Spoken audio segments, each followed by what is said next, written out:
So hello everyone, आपको स्वागत है टीमार चैनल पर जिसका नाम है द मैथ्स राइडिंग। आप देख रहे हैं क्लास 9 चैप्टर सेकंड जिसका नाम है पॉलिनोमियल एक्सरसाइज 2.4 क्वेश्चन नंबर 10। देखो है क्या, factorise each of the following. इस क्वेश्चन में हमको फैक्टराइज करना है, किस तरीके से करेंगे वो देखो। इसमें जो अभी हमने क्वेश्चन नंबर जो 9 किया था, आपकी बुक में भी हिंट दिया हुआ है, उसको ध्यान से देखना। जो आपकी क्वेश्चन अभी 9 करा था, उसमें जो भी आपने क्वेश्चन को सॉल्व करा था वो आपकी आइडेंटिटीज है, और वो आइडेंटिटीज आपके क्वेश्चन नंबर 10 पे अप्लाई होगी। तो सबसे पहले मैं वो आइडेंटिटीज इस क्वेश्चन पे मैं अप्लाई कर देता हूँ। ये रही वो आइडेंटिटी जिसको आप फॉर्मूला भी कह सकते हो। आइडेंटिटी सब आपका फॉर्मूला ही हुआ, क्योंकि इसमें जितने भी आइडेंटिटीज यूज हो रही है ना इस एक्सरसाइज में आपके, वो सब एक फॉर्मूला ही है। ठीक है, तो आइडेंटिटीज को कुछ आप अलग मत समझना, आइडेंटिटी से वो सब आपके फॉर्मूले ही हैं, और ये मैंने नोट डाउन कर लिया। अब देखो किस तरीके से करेंगे। यहाँ पे सबसे पहले आप क्या करो, जो आपको 27y³ प्लस 125z³ दिख रहा है, इसको आप तोड़ के लिख दो। किस तरीके से तोड़ के लिखोगे, सबसे पहले आप यहाँ पे देखो, जो ये क्यूब है ये खाली इसके लिए नहीं है। तो हम कुछ ऐसा करते हैं जिसमें ये टूट भी जाए और ये क्यूब इस पूरे के लिए बन जाए। तो क्या करेंगे, तो सबसे पहले देखो 27 किसका क्यूब होता है, किसका होता है 3 का क्यूब होता है। और y एज इट इज लगा दो और इसका कर दो होल क्यूब। अगर आप 3y का होल क्यूब निकालोगे तो आपको 27y³ निकलेगा। आप चाहो निकाल के देख सकते हो। प्लस एज इट इज कर देंगे। उसके बाद देखो क्या करना है, 125 है, 125 किसका क्यूब होता है 5 का, उसको लिख देंगे और जेड एज इट इज, और कर देंगे इसका होल क्यूब। अगर आप इसका भी होल क्यूब खोलोगे तो 125z³ आपको मिल जाएगा देखने के लिए। अब यहाँ पे क्या है ना, ये इस ब्रैकेट के अंदर वाले को आप x मान लो, इस पूरे को, और इस पूरे को y मान लो। ठीक है, यानी कि x की वैल्यू मान लो 3y और y की वैल्यू मान लो 5z। ठीक, ये है। यहाँ से इसको x की इक्वल मान लो, इसको y की इक्वल मान लेना। ठीक है, अब जो भी आपको वैल्यू में बनी है यहाँ पे, उसको आप इस फॉर्मूले में पुट डाउन कर लो। किस तरीके से करोगे वो देखो। इस वाले में x की वैल्यू क्या है 3y प्लस y की वैल्यू है 5z। ठीक हो गया। फिर ब्रैकेट एक्स स्क्वायर मीन्स इसका 3y का स्क्वायर, उसको बड़ा ब्रैकेट कर लेते हैं। ठीक है, माइनस एक्स की वैल्यू 3y, y की वैल्यू 5z, प्लस में y स्क्वायर बोले तो 5z का स्क्वायर कर दो, बड़ा ब्रैकेट। ठीक हो गया। अब यहाँ पे देखो क्या होगा, अब यहाँ पे कुछ चेंजेस तो आपको देखने के लिए नहीं मिलेगा, तो इसको मैं as it is note down कर लूंगा नीचे।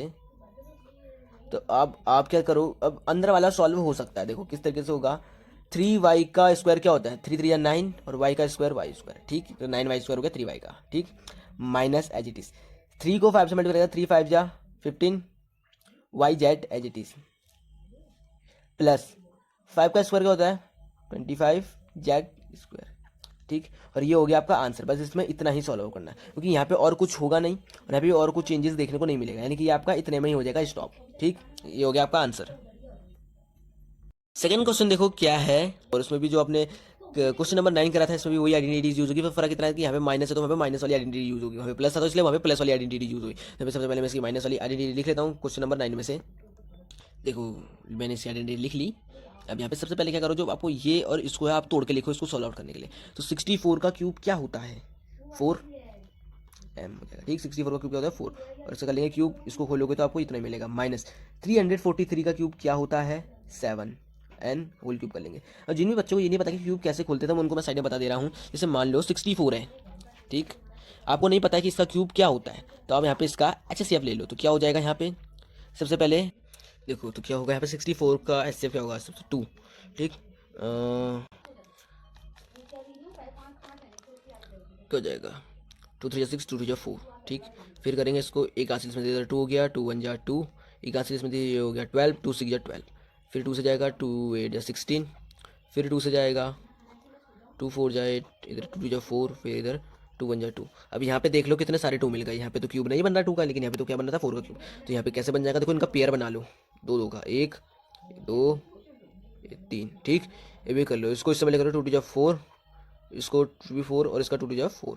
अब देख लो 3 पेयर करने पर, इन दोनों के पेयर पेयर बनाने पर कितने मिल गए हमको 3 4 मिल गए, यानी कि अब इसका क्यूब हो सकता है 4 क्यूब, तो यानी कि 4 क्यूब क्या हो जाएगा 64। ठीक, इस तरीके से आप इसका निकाल सकते हो कि ये किसके क्यूब है। ठीक है, अब इनको करते हैं सॉल्व। अब मान लो इसको x के इक्वल और इसको मान लो y के इक्वल, क्या हो जाएगा x equals to 4m equal sorry comma y के इक्वल क्या मान लो 7n। ठीक, अब इनको पुट कर दो इस वैल्यू पे। x क्या है 4m, नीचे लिख देता हूँ 4m माइनस y है 7n। ठीक, बड़ा ब्रैकेट लगा देते हैं। एक्स स्क्वायर है 4m का square plus x 4m y है 7n प्लस वाई स्क्वायर में क्या हो जाएगा 7n का स्क्वायर बराबर ब्रैकेट लगा देंगे। ठीक, फिर कॉमा, इसमें कोई चेंजेस देखने को नहीं मिला तो ये एज इट इज हो जाएगा, इसमें कुछ सॉल्व करने जैसा लग नहीं रहा है तो इसलिए ये एज इट इज हो जाएगा। यहाँ पे बराबर ब्रैकेट एज इट इज, अंदर सॉल्व हो सकता है क्योंकि बहुत से स्क्वायर और मल्टीप्लाई फॉर्म में है तो इनको सॉल्व करके किया जा सकता है। तो 4 का स्क्वायर क्या होता है 16m स्क्वायर प्लस 4 को 7 से मल्टीप्लाई करो कितना हो जाता है 28 और mn साथ में प्लस 7 का स्क्वायर क्या होता है 49n स्क्वायर, ये हो जाएगा। अब इसमें और कुछ चेंजेस देखने को नहीं मिल रहा और कुछ सॉल्व क्या किया जा सकता है कुछ नहीं, तो इसलिए इसमें इतना ही हो जाएगा इसका ये आंसर। होप आप लोगों को छोटे क्वेश्चन समझ में आ गया होगा और जिन किसी को अभी भी डाउट और मेरे को कमेंट में बता देना, मैं उनके लिए दोबारा वीडियो में बना दूंगा। तब तक के लिए इस चैनल को लाइक करो, शेयर करो, सब्सक्राइब करो, कमेंट में जरूर शेयर की। तब तक के लिए बाय बाय।